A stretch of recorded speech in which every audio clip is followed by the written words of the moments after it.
Hello everyone, welcome to Saroj Mishra's YouTube channel में। YouTube channel पर आप सभी का बहुत बहुत स्वागत है।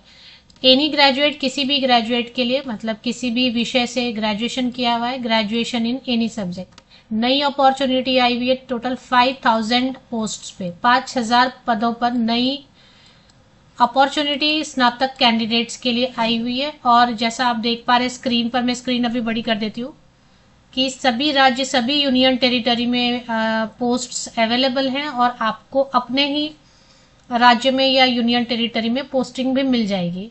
तो अपने ही राज्य में आप काम कर सकते हैं। एग्जाम एक ही होने वाला है। चलिए देख लेते हैं डिटेल्स। तो अगर आप स्नातक हैं तो वीडियो को ज़रूर चेक कर लीजिए, डिटेल्स अच्छी अपॉर्चुनिटी रहेगी। अभी इसमें अगर टोटल नंबर ऑफ वैकेंसीज में state wise, union territory wise बताओ तो टाइम लग जाएगा, पर फिर भी मैं कोशिश करती हूँ कि तो जैसे अंडमान एंड निकोबार में टोटल वैकेंसीज 1 बता रहे हैं। कैटेगरी वाइज भी डिटेल्स हैं। आंध्र प्रदेश में 188 वैकेंसीज पोस्ट्स हैं। अरुणाचल प्रदेश में 4, आसम में 29, बिहार में 179, चंडीगढ़ में 4 सीट्स हैं। छत्तीसगढ़ में 122, दादरा नागर हवेली दामन एंड दीव में 7 सीट्स हैं। दिल्ली में 91 सीट्स हैं। गोवा में 29, सबसे ज़्यादा सीट्स हैं 960, 960 गुजरात में, क्योंकि यहीं पे इनका मेन ब्रांच रहेगा इसके लिए। 84 हरियाणा में, हिमाचल प्रदेश में 8, जम्मू एंड कश्मीर में 2, झारखंड में 64। इसके बाद नेक्स्ट सबसे बड़ी जो है ना सीट, सबसे ज़्यादा सीट अवेलेबल है कर्नाटका में 483, केरला में 111, 1 से 11, लद्दाख में 2, मध्य प्रदेश में 136, महाराष्ट्र में भी बहुत ज़्यादा सीट्स हैं 580, 580। तो महाराष्ट्र के कैंडिडेट्स के लिए भी अच्छी अपॉर्चुनिटी है। मणिपुर, मेघालय, मिजोरम, नागालैंड, यहाँ तक 1 2 3 4 ऐसी वैकेंसीज हैं। उड़ीसा में 92, पुडुचेरी में 4, पंजाब में 78 सीट्स हैं और राजस्थान में 412 सीट्स हैं, 412, सिक्किम में ओनली 1, तमिलनाडु में 199, तेलंगाना में 83, त्रिपुरा में 3, उत्तर प्रदेश में 764, उत्तराखंड में 76 एंड वेस्ट बंगाल में 194। तो आप देख रहे हैं स्क्रीन पे 5000 सीट्स जो हैं अवेलेबल हैं अप्लाई करने के लिए स्टेट वाइज यूनियन। तो बैंक ऑफ बड़ौदा से अप्रेंटिसशिप भर्ती, एंगेजमेंट ऑफ अप्रेंटिसेस।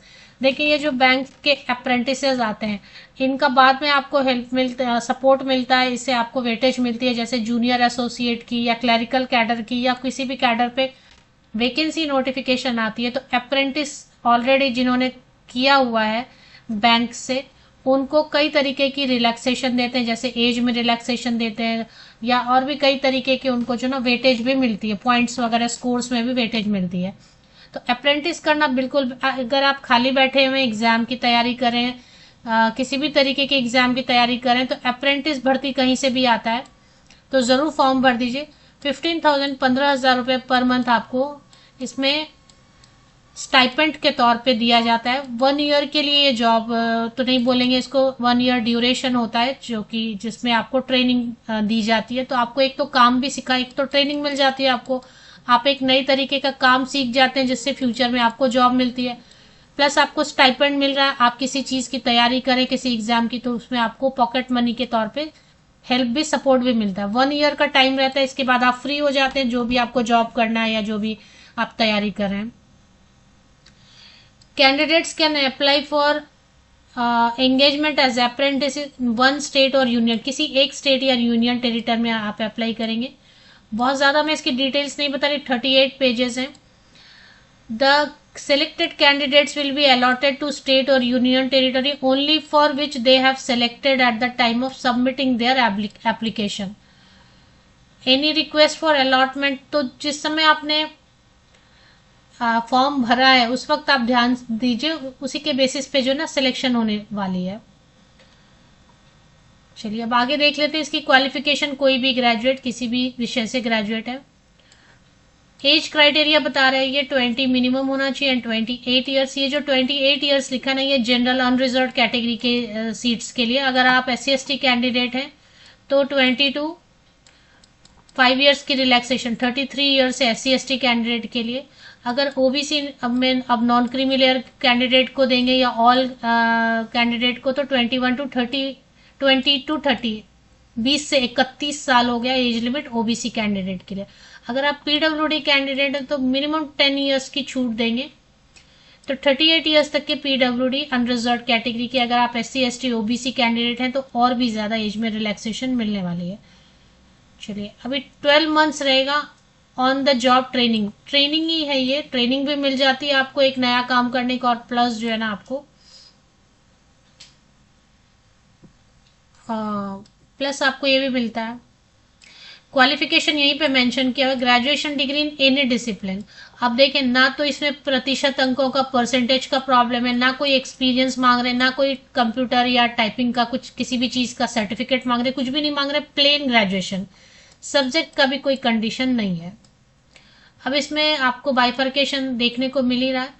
अब सिलेक्शन करने के लिए एक एग्ज़ाम लेने वाले हैं, ऑनलाइन एग्जामिनेशन होगा, डॉक्यूमेंट वेरिफिकेशन होगा, लोकल लैंग्वेज जो है ना टेबल 4.3 में लोकल लैंग्वेजेस लिखे हुए हैं, उसमें से जिस स्टेट के लिए आप अप्लाई कर रहे हैं, जैसे आप गुजरात में है तो गुजरात में सबसे ज़्यादा वैकेंसीज भी इसलिए क्योंकि बैंक ऑफ बड़ौदा का गुजरात में जो है ना ब्रांच है, हेडक्वार्टर होगा। तो जैसे आप गुजरात के स्टेट से अप्लाई करिएगा तो ऑब्वियसली वहाँ गुजराती लैंग्वेज दिया होगा।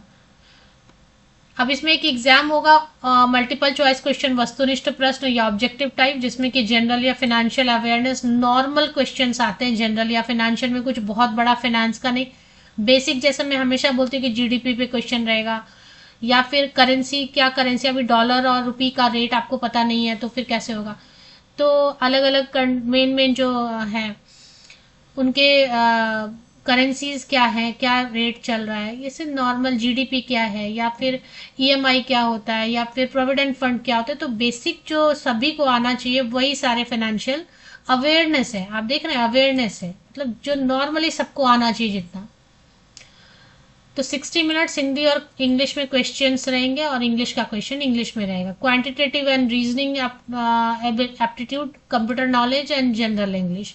अभी मैंने एसबीआई का भी कवर किया था, 7000 से ज़्यादा वैकेंसीज थी, बट उसमें सेक्शन वाइज ड्यूरेशन दिया हुआ था बट यहाँ पे सेक्शन वाइज ड्यूरेशन नहीं है, पूरा फुल आपको 100 क्वेश्चन 100 मार्क्स के लिए 60 मिनट्स अलॉट किए जाएंगे, 1 आवर अलॉट किए जाएंगे। यहाँ पे नेगेटिव मार्किंग भी नहीं है, there will be no. SBI वाली जो नोटिफिकेशन आई है अप्रेंटिस की, उसमें नेगेटिव मार्किंग है 154, 1/4 मार्क्स 0.25 की, बट यहाँ पे नो नेगेटिव मार्किंग, कोई नेगेटिव मार्किंग नहीं, जितना मन उतना तुक्का लगा के चले आइए। तो ये हो गया। मिनिमम इन्होंने कुछ मार्क्स रखा हुआ है क्वालिफाइंग, वो चेक करना है। और candidates will have to appear for the test of specified opted local language decided by the state और यूनियन टेरिटरी। तो ये जो है ना आपको अंडमान एंड निकोबार के लिए हिंदी या इंग्लिश का टेस्ट देना होगा, आंध्र प्रदेश के लिए तो देख लीजिए यहाँ पे लिस्ट दिया हुआ है, पेज नंबर 5 पे दिख रहा है मुझे, और अब अगर कोई और भी है लिस्ट तो वो चेक कर लीजिए। मेडिकल फिटनेस एक नॉर्मल फॉर्मेलिटी होती है, जस्ट एक फॉर्मल। तो ये हो गया। Stipend and benefit 15,000 page number 7 पे मेंशन किया हुआ है, 15,000 रुपया पर मंथ रहेगा, 1 ईयर के लिए रहेगा। इसके अलावा कुछ भी पेमेंट नहीं करेंगे वो। फीस इसकी ज़्यादा है, फीस अगर पेज नंबर 8 पे आप चेक कर सकते हैं, 800 है मिनिमम, 200 है, नहीं तो 600 है, डिपेंड कर रहा है अलग अलग कैटेगरीज के लिए। सबसे ज़्यादा ऑब्वियसली जनरल कैंडिडेट्स के लिए रहता है, तो ओबीसी मेल कैंडिडेट के लिए, फीमेल कैंडिडेट के लिए, ट्रांसजेंडर के लिए, फीमेल कैंडिडेट के लिए 600 है, SC ST कैंडिडेट 200 है, पीडब्ल्यूडी 200 है। तो ये चेक कर लेना, बाकी डिटेल्स आप चेक कर सकते हैं। बैंक ऑफ बड़ौदा की ऑफिशियल वेबसाइट की लिंक आपको मिल जाएगी मेरे इस यूट्यूब वीडियो के डिस्क्रिप्शन बॉक्स को नीचे तक स्क्रॉल डाउन करके चेक कीजिए। इसमें करियर सेक्शन आपको मिलता है, करियर सेक्शन पे चले आना है क्लिक करके, और करियर पे जैसे ही आप आते हैं तो करियर अपॉर्चुनिटीज़ देखें स्क्रीन पे, आपको अगर अभी देख पा रहे हैं आप, तो करियर सेक्शन पे जैसे ही आप आते हैं ना, तो करियर सेक्शन पे करंट अपॉर्चुनिटीज़ है, नो मोर लिखा हुआ है, इस पर एक बार क्लिक कर लीजिए। तो यहीं पर आपको ना ऑनलाइन एप्लीकेशन की पोर्टल भी 19 मई को ये आया ही है, engagement of apprentices under the apprentices act 1961, और इसी पे आप क्लिक करेंगे ना नो मोर, तो अप्लाई करने का पोर्टल भी आपको दिखेगा। ये देखें 19 में एडवर्टीजमेंट अप्लाई नाउ है ना, तो यहाँ पर से आप एप्लीकेशन कर सकते हैं।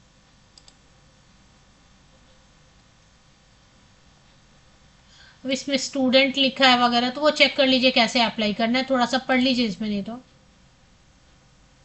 Training scheme and promotion.